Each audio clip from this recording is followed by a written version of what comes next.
They don't use those at all unless it's postseason play or an all-star game, something like that. These are general admission seats.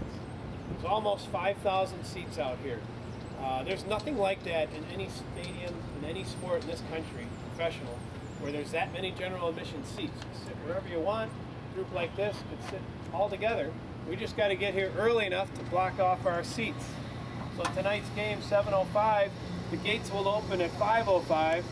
So maybe as early as 2:05, 3:05, you might start to see people lining up on the sidewalk out there to get in. Opening day, I've seen tents out there. People actually sleep out overnight. Consequently, it's a pretty fun section of seats, as you can imagine.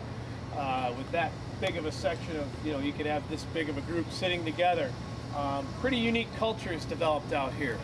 They call them the bleacher bums. And that goes back to the 1960s, when all of a sudden you started to see big crowds of people in the same faces every day. And we play all day games back then. So the thinking was, well, they must not have jobs. They must be bums. Started calling them bleacher bums. It inspired a play and later made into a movie.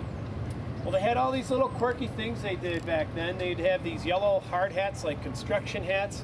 You'd see a whole section of people wearing those hats, and you'd see them bopping up and down and singing these little limericks and getting on the other team's outfielders.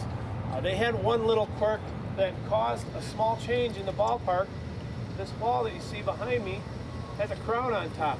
It used to be flat. See, it's flat over there.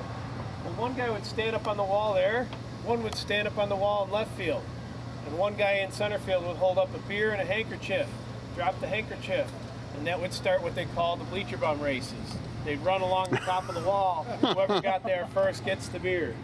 And as you can imagine, a lot of times would trip up and fall off the wall. They'd be doing this during the game.